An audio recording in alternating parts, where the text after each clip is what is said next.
So good afternoon. My name is Liz Hume, and I'm the acting CEO and president of the Alliance for Peacebuilding. And I'm here today to announce the launch of one of the most ambitious initiatives ever to support peace education and put peace in action. In fact, the initiative is called Youth Peace in Action. The focus is on high school students and youth service club members in the US. And there is a special emphasis on providing peacebuilding frameworks and tools to teachers too. This announcement involves an unprecedented $500,000 commitment from Rotary Zones 33 and 34, which includes Washington, D.C., which is where we're talking to you from today and where the Alliance for Peacebuilding is headquartered.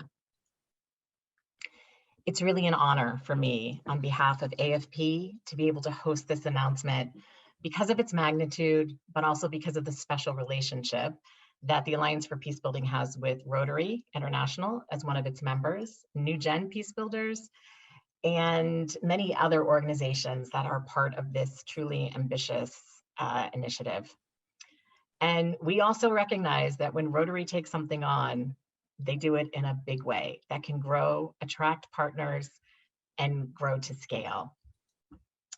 So this announcement couldn't come at a more critical time, especially in the United States. As conflict, toxic polarization, and instability are increasing, there was a time when the combination of the words need for peace and young people were assumed to be relevant outside of the United States. But we know that isn't true today. That's changed. We know youth are a significant part of the solution. In the US alone, there's 73 million Americans are under the age of 18. That's 1 in 5 people. The youth peace and security agenda over the years has gained significant momentum. Before, youth was seen as a problem or not relevant, but we know that isn't true today. Youth can and are having a positive impact on resolving and preventing conflict globally and in the United States. And you're going to hear some of those really amazing stories today. And how, more importantly, Rotary, New Gen, and other members are partnering with youth. And that's a really critical piece, partnering with youth. And we know there's a wide body of research out there that it's not just about teaching peace. It's about teaching and learning and experiencing through action, through doing. It's putting it into practice. And again, you're going to hear some of these incredible stories of youth and how they're putting peace into action. And the emergence of some of these inspirational young voices that are intersecting between polarization, COVID-19, its impacts here in the US, and the new reports about the essential value of civic education and engagement in the US have accelerated the energy, the engagement of young community peace builders.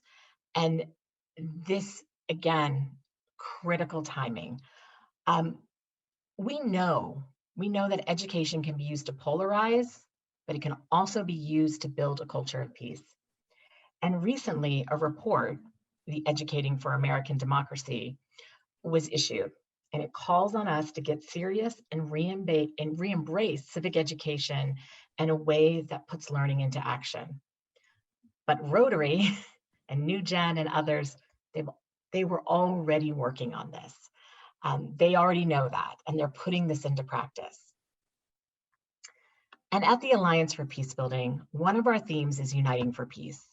Collaboration matters, partnership matters. What inspires me most about this initiative is that what it took to put together an initiative like this, and that you're going to hear about it today and how we can bring this to scale. We know we have to weave together relationships across schools, communities, with teachers, with peace builders. And this big idea is coming together with many different pieces. So today I'm just so honored, and it's such a pleasure to be able to introduce some really inspirational people. Peter Kyle is the Rotary International Director for Zones 33 and 34. He is the visionary behind the Youth and Peace in Action initiative. And I reminded him yesterday, this has been years in the making. I think we had one of our first conversations about this more than 2 years ago. Patricia Schaefer, is a force to be reckoned with. She's the executive director of New Gen Peacebuilders. She's an implementing partner for Youth in Peace and Action. And I'm also very proud to say she's a senior fellow for peace education at the Alliance for Peacebuilding. Flavio Balaj is the executive director for Outward Bound in Peacebuilding and also an implementing partner for Youth and Peace and Action. And it's just my honor and my pleasure to introduce Peter.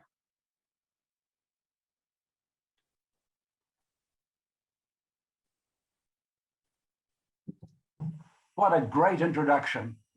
We are so honored that you should join us today on behalf of the Alliance for Peacebuilding, one of America's most significant peacebuilding organizations.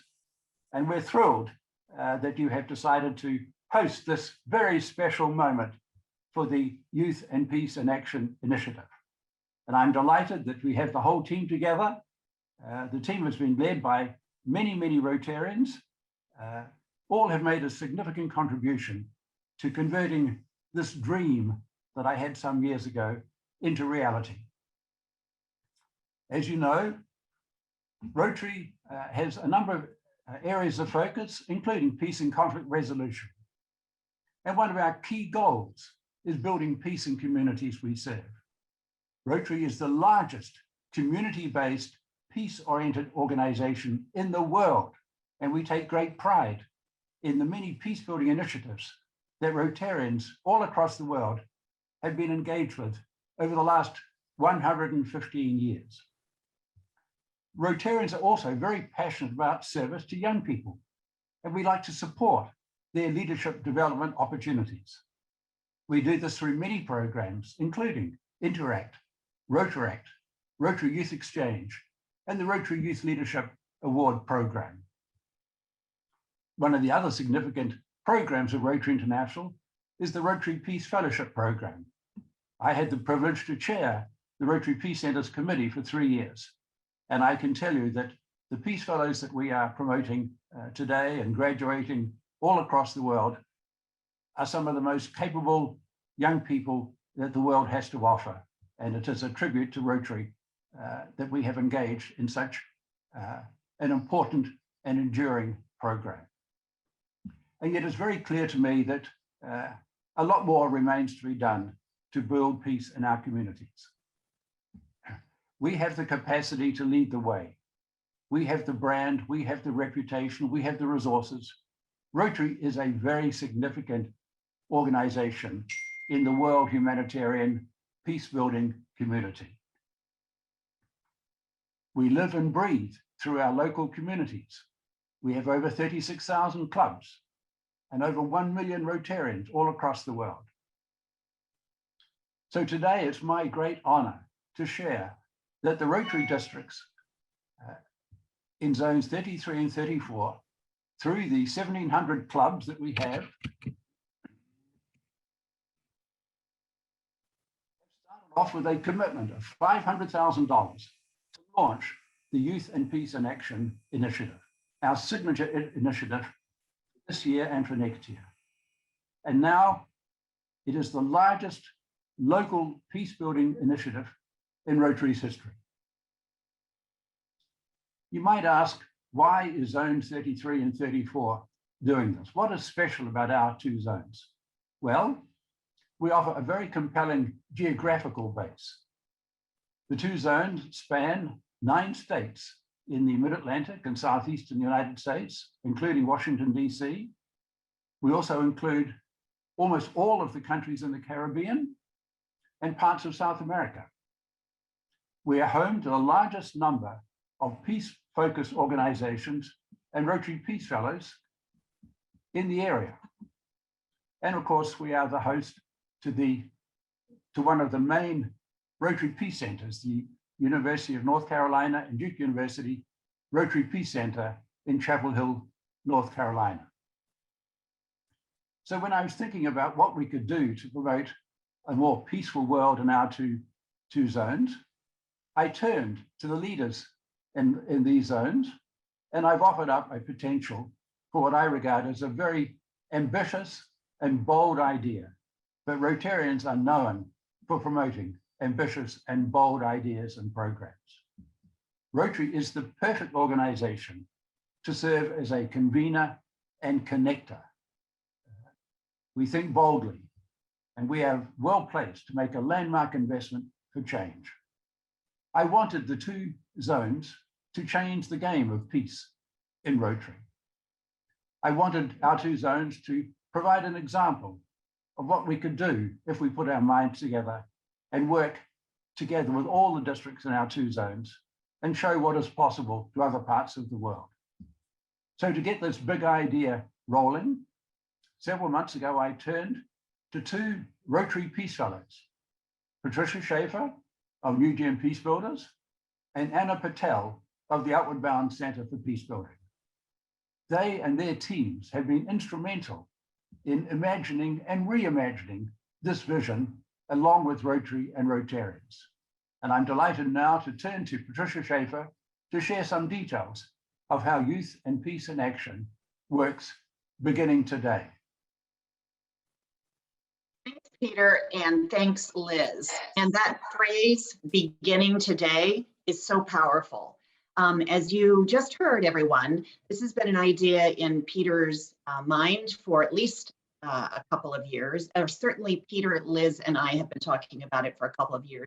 And our partners, Outward Bound Peacebuilding and New Gen Peacebuilders, have been working together with Rotary on this for more than a year. But today is the day. Today is the day I'm reminded that this is an ambitious, bold initiative. And you heard the word scale. So often in the arena of conflict resolution and peace building, we hear conflict to scale or scale conflict. But this is about peace taken to scale, or peace education taken to scale, or peace building by putting tools and frameworks and support in the hands of and wrapped around young people in a particular part of the United States, doing that to scale. And then creating a vision that you can actually do peace education to scale around the world. So imagine if one day we could say, we're making learning to be a peace builder a rite of passage for everyone. So today is the day, and I get I have the honor of telling you a little bit about how the initiative actually works. But I also want to remind everyone that no good initiative from day one is built as an idea the day before, or do not take time to actually practice on the field before you go and play the big game. And so one of the things you're going to hear today is that some of the work that is embodied in Youth and Peace in Action has actually been getting road tested. It has been having a meaningful impact in lots of places around the world for 8 years now, starting in the city where I happen to live, Charlotte, North Carolina, and expanding where I happen to do work with the Alliance for Peacebuilding up in Washington, D.C. I mentioned Charlotte because one of the things that I know is that it's really important when we say young people and peace building, that people be able to envision what that means, tangibly, practically, in real life, in action. And so in a moment, I'm going to show you an example of what peace projects led by youth look like in action. I do want to note that I also have a special feeling about sharing this example with you about Charlotte from Charlotte, because New Gen Peacebuilders, which is a piece of Youth and Peace in Action, has been underway, as I said, for 8 years. And this year, there is a cohort of almost 100 students that is going through their experiences, even as we speak. And when they complete their program, they will mark 500 young people and mentors who have gone through the New Gen Peacebuilders experience in just this one city. So the reason I have chosen the video that I'm about to show you is it says in a nutshell, they say if a photo is worth 1,000 words, if a painting is worth, if a painting is worth 1,000 words, then a video is priceless.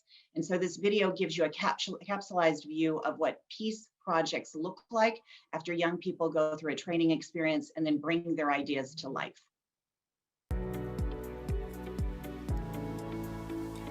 Many of the world's great peace leaders have pointed at the potential of young people. So, In February 2020, hopes ran high in greater Metro Charlotte, North Carolina, when 63 students from 20 high schools became the newest group to embark on the journey to become certified New Gen Peacebuilders. To be certified, participants complete intensive learning workshops to understand drivers of conflict and peace, and then design and complete team action peace projects in at least one of these areas: awareness, service, advocacy, or philanthropy. The Greater Metro Charlotte group had just finished peace project planning in 8 teams. All systems were go. And then, COVID-19 spread on a global scale. They faced this question: how can we work on peace projects with closed schools and stay-at-home restrictions? Incredibly, all 8 teams adapted, persevered, and used new virtual skills to do so. Here are highlights from 4 of the 8 projects that share one thing in common: a belief in education as an essential pathway to peace. A growing number of teenagers are expressing their fears that climate change threatens their future, and their frustrations are not taken seriously. In 2015, the United States EPA and USDA announced a 2030 goal to reduce food waste, landfill waste, and carbon emissions by 50%. The Lighter Footprints team discovered that U.S. school cafeterias serve nearly 5 billion lunches every year in ways that add to the carbon footprint. So, the team partnered with Houston-based Footprint app and California-based Edible Schoolyards to develop an e-food feature that helps students advocate for sustainable food choices and lesson plans to make available to high schools in all 50 states. Data from the U.S. Bureau of Labor Statistics indicates that the majority of the 20 fastest-growing occupations between 2018 and 2028 will require completion of challenging science, technology, engineering, and math classes, or STEM. The All In for STEM team members realized that nearly all of them have a passion for STEM in common. They researched differences across race and ethnicity in who chooses STEM classes and careers, and learned that the earlier children experience engaging activities, the better. Children in low-income minority schools often miss out on these experiences. The team partnered with Heal Charlotte, a community-building nonprofit started in 2016 after protests in the city turned violent, with racial inequity at the core of the conflict. Team members designed and delivered STEM learning kits and delivered virtual lessons to young people in households served by Heal Charlotte. The No More Hotspots team focused on human trafficking of minors and learned that the state of North Carolina mandates schools to provide awareness instruction on human trafficking and sexual assault. But classroom content is not easily available or useful. Guided by an educator familiar with state education standards, the team developed an extensive human trafficking learning unit for high schools and a plan to present it to their local county board of education and the North Carolina Education Legislative Committee. Their bigger goal: a multidisciplinary unit available for use by high schools during Human Trafficking Awareness Month. It's been noted during the COVID-19 crisis that immigrants are at higher risk because many work in essential business service roles.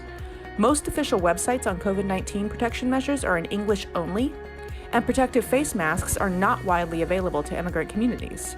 The Helping Hands for Humanity team members from East Charlotte, the most diverse area of the city, were sensitive to the disparity. The team translated government COVID-19 postings into a multiple language website, recruited volunteers to sew protective masks and attach information about the website, collected donations to fund the effort, and partnered with local nonprofits serving refugees and immigrants to distribute the masks and information. These New Gen Peacebuilders focus on what they care about, test their concerns with data, listen to community members, and become equipped to build bridges for the rest of their lives.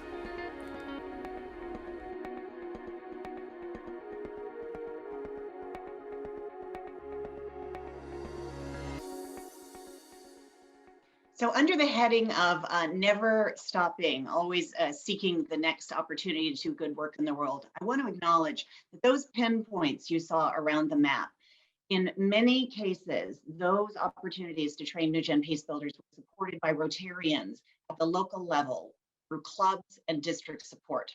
And so the pins have been growing over time. But what about? People started asking, what about? So Peter asked, what about? What about if we could replicate this even further? What if we could scale peace education in a bigger way, as you heard him say? And I should say that Liz Hume did the same thing. But what about? What about? What about if you could have peace projects, but it could also be a combination of learning and doing that was scaled in a big way. And that there were many parts and pieces that could be wrapped around or be supportive of peace projects. And then what about, you heard Peter say there have been 2 implementing partner organizations that have been working with Rotarians for a year. New Gen Peacebuilders, but also Outward Bound Peacebuilding, which has a tremendous history in terms of community experiential peacebuilding training. And you heard Peter mention Anna Patel. In a moment, you're going to hear from the Executive Director of Outward Bound Peacebuilding, Flavio Bolag. And Anna is with us too as a partner. You may not hear from her today, but she is an essential player in this team effort to partner with Rotary to say, what could be built? So the 4 parts of Youth, Peace, and Action in 21-22, but with the launch today, go like this. On the International Day of Peace, September 21, there will be a virtual 2-hour live stream event that's available to participating schools. The live stream event really features what's the role of youth in peace building? What is their potential? How do we support them? Who have been amazing young peace builders already? And what can we do over the coming year and beyond to keep supporting youth peace builders? That live stream event can be shown in assemblies, but also any student in the participating schools can view it later at home if they want to. So really exciting launch and kickoff to the official school year and the Youth, Peace and Action, or Youth and Peace and Action initiative.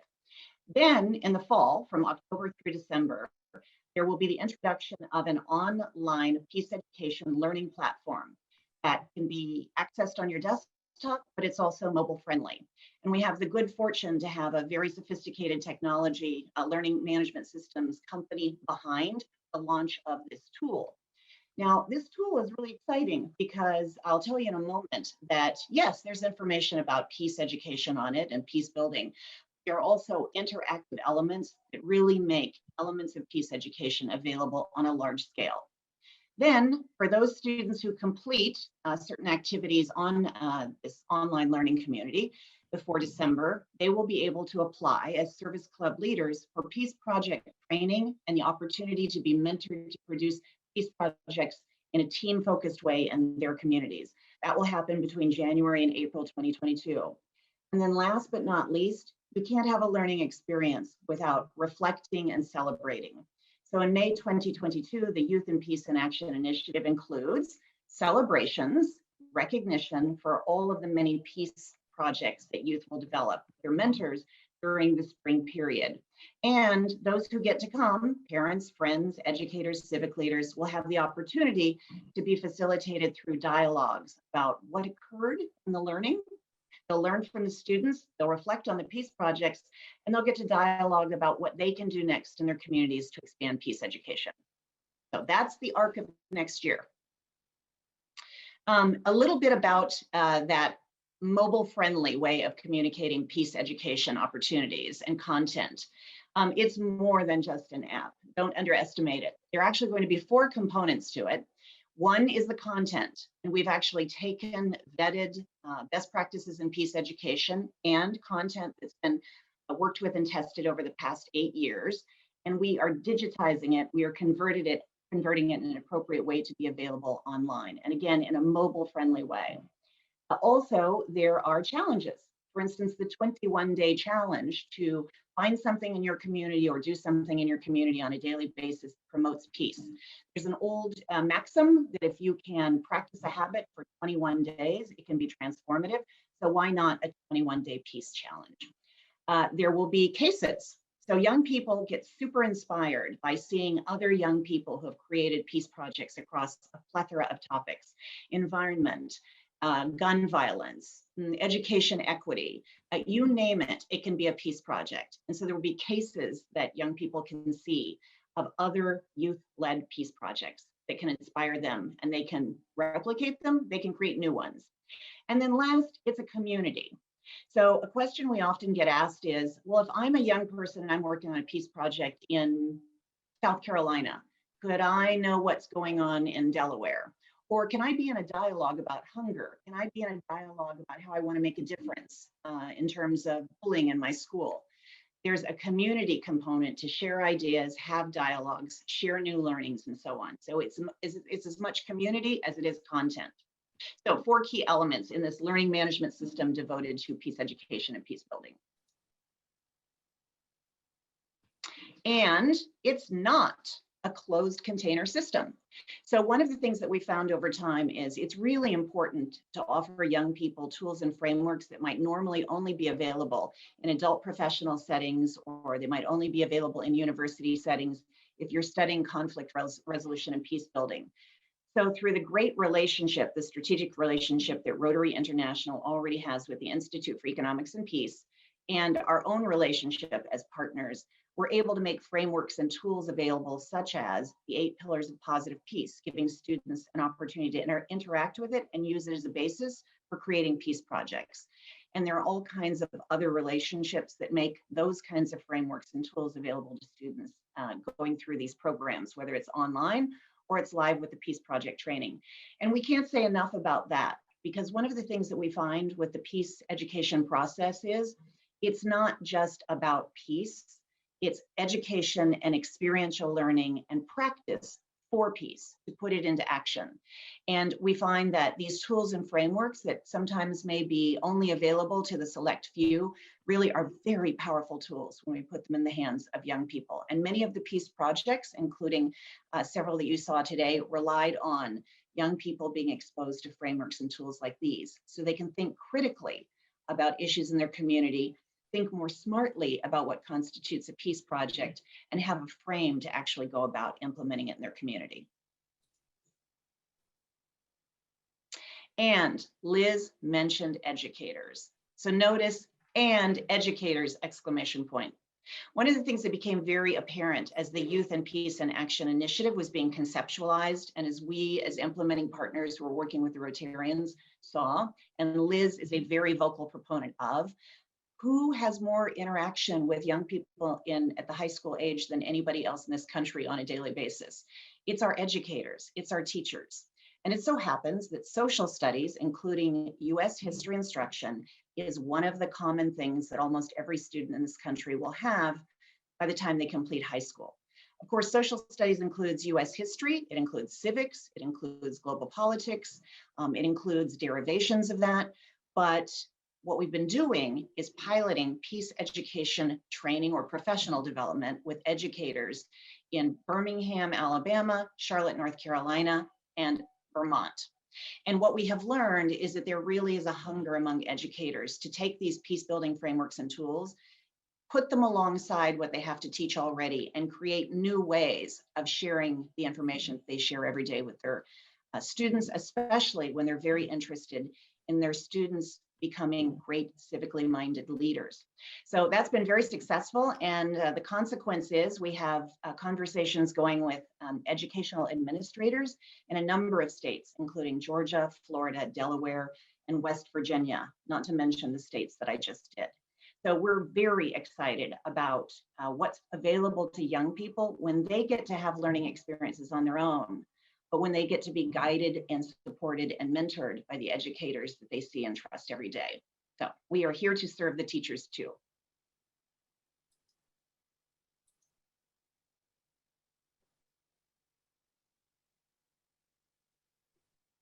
And so I believe what, yeah, thank you. And so what I'd like to do now is introduce Flavio Bolog, who's the Executive Director of Implementing Partner Outward Bound Peacebuilding. And he's going to tell you a little bit about the why and the impact. Thank you so much, Patricia, and thank you, Peter and Liz. It's a real honor to be part of today's event. So many of us in the peacebuilding community continue to reflect on the oft-quoted study, the missing piece, that really affixed youth as a vital audience in peacebuilding.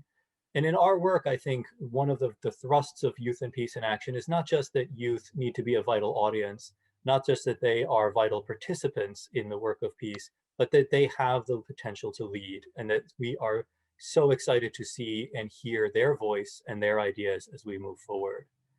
To answer the question that maybe doesn't need to be asked, why focus on young people? I think there are some very clear and compelling reasons, and some of them hit very close to home for many of us as well. Youth are essential to building a culture and a system of peace. As Liz mentioned, young people here in the United States and around the world are the largest and fastest growing demographic.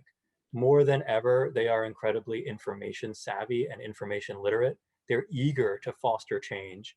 And as we increasingly think about peace as part of a system of change and peace as part of the way that we think about social change in all its fronts, we're really excited to see where youth peace builders and youth peace leaders will take us. In the work that we do, it is all too easy sometimes to stop and wonder, is it enough? Or how much of a difference is it really going to make? But when I watch the transformation of a young person into a peace leader, those doubts really subside. They are why we're here. In our work at Outward Bound Peacebuilding, watching the transformation of an individual from a watcher to a participant to a leader is really that learning arc that we look to foster and to accelerate. And so rather than from me, let me introduce through video New Gen Peacebuilders alum Max Beers to tell you a little bit more in his own words. Hi, everybody. My name is Max Beers. I became a New Gen Peacebuilder when I was in high school in Charlottesville, Virginia. I'm now an undergrad at the University of William & Mary.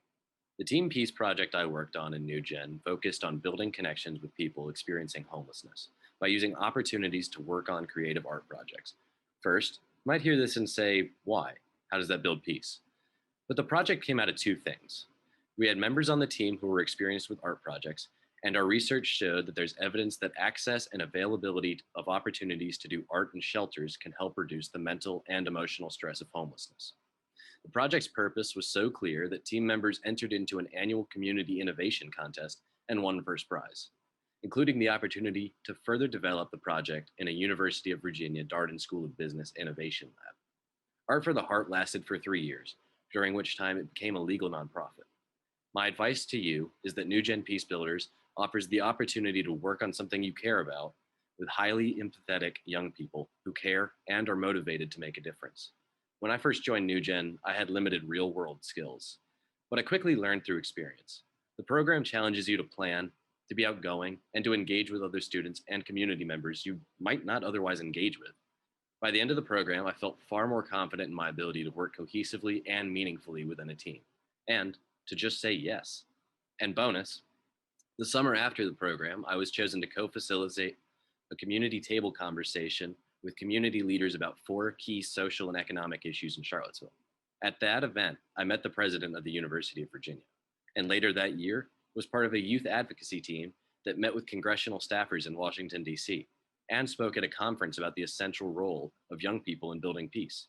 When someone asks me if they should apply to New Gen Peacebuilders and take a peace project seriously, I say, just say yes and dive in head first. And so the learning journey of Youth in Peace in Action is undoubtedly going to change and touch lives. And I, for one, can't wait to watch it happen.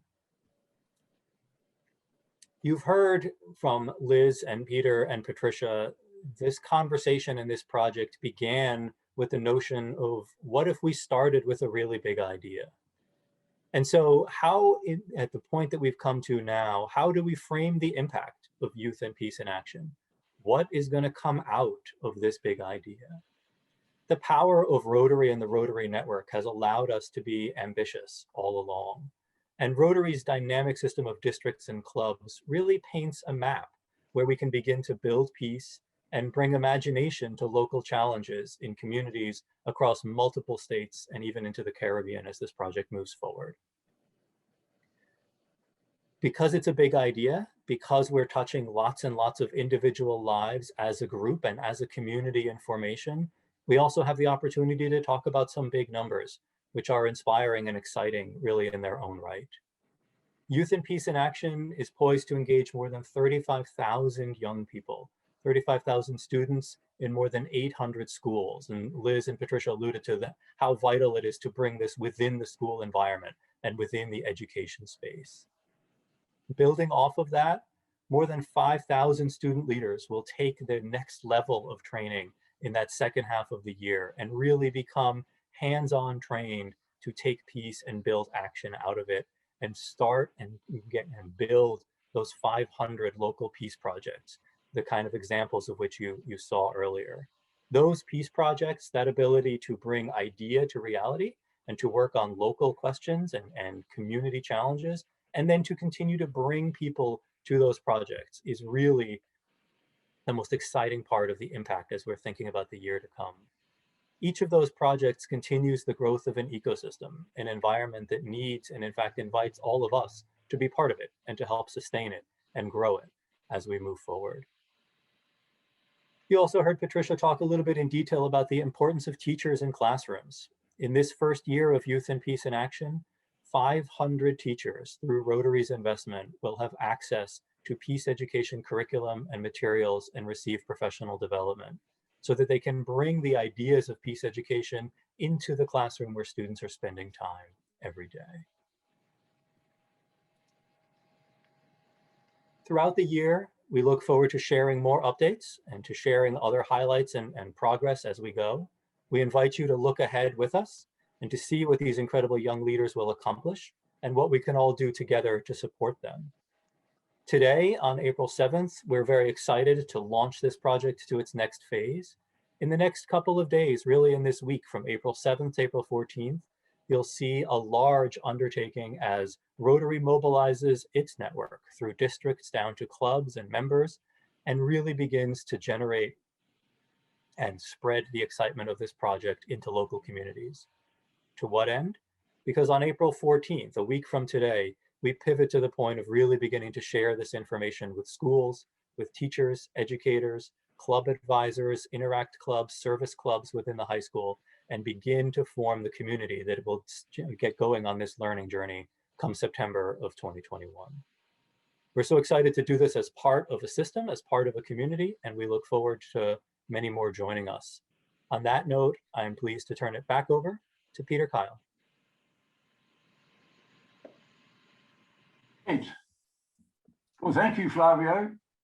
I have to say, I'm so excited that this dream that we had over a year ago of Youth in Peace in Action is finally moving from concept to action.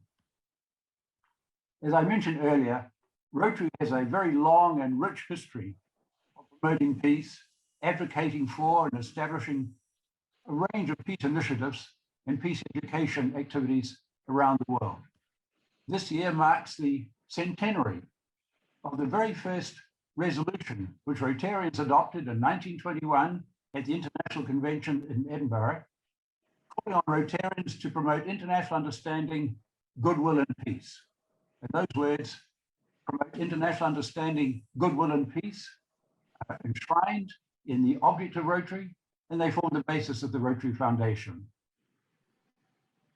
Peace, as I mentioned, is one of our global areas of focus, and we are also equally dedicated in so many ways to provide innovative programs for youth. In this century, Rotarians think of themselves as social mobilizers, conveners, and connectors, and that's what we do best. We convene, we connect, and we mobilize. And as strong as our Rotary team is together, we're not here to walk alone. We're not here to champion activities on our own. Our approach from the outset has focused on partnerships. Over the coming year, there'll be many more times and occasions for others to join Rotary in celebrating both its relationships and the Youth in Peace in Action.